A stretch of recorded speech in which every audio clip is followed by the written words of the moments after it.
Située dans le territoire très dense de la capitale, la gare de Paris-Saint-Lazare est un carrefour ferroviaire stratégique pour les régions Normandie et Île-de-France. Avec 103 millions de voyageurs en 2022, elle est la deuxième gare la plus fréquentée de France. Elle accueille les trains franciliens des lignes J et L, ainsi que les trains normands du réseau Nomade. Pour faciliter le fonctionnement de la gare, la circulation des trains est organisée sur 5 groupes de 2 voies, chacun dédié à une destination. Les trains de chaque groupe arrivent sur les quais qui lui sont assignés selon un système dit en tube. Cependant, la situation se complexifie pour les trains normands, circulant sur le groupe 5, et les trains transiliens de la ligne J, circulant sur le groupe 6, car ils se croisent en avant-gare en transitant sur les mêmes voies avant d'atteindre leur quai. En effet, la plupart des trains normands, en raison de leur longueur, doivent utiliser les quais les plus longs, qui se situent uniquement sur le groupe 6.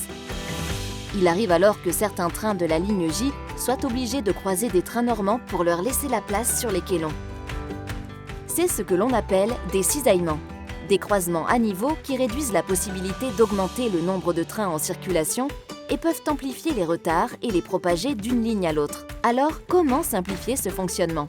SNCF Réseau envisage d'optimiser l'avant-gare de Paris-Saint-Lazare en construisant un pont ferroviaire, aussi appelé saut de mouton, qui permettra aux voies des groupes 5 et 6 de passer les unes au-dessus des autres. Ainsi, ces 2 groupes fonctionneront également en tube.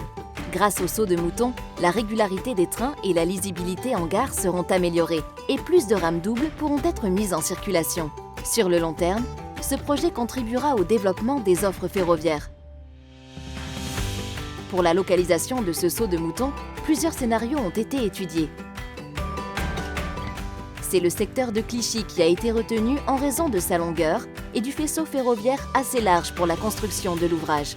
2 options techniques ont été étudiées et sont présentées lors de la concertation. La construction d'un pont métallique de type bowstring et celle d'une boîte en béton. Les travaux débuteront fin 2028 pour une mise en service fin 2032. Pendant ces 4 années, il est prévu 1 an et demi de coupure des voies du groupe 6 afin de permettre la construction de l'ouvrage.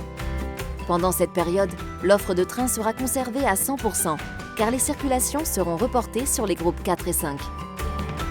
La régularité de certains trains sera impactée, mais cette dégradation provisoire sera compensée en quelques années par les gains du projet. Vous souhaitez vous informer davantage, discuter du projet ou donner votre avis ? L'équipe projet de SNCF Réseau organisera des rencontres du 21 mai au 8 juillet en Île-de-France et en Normandie. Pour plus de renseignements, rendez-vous sur le site www.avant-gare-paris-saint-lazare.fr.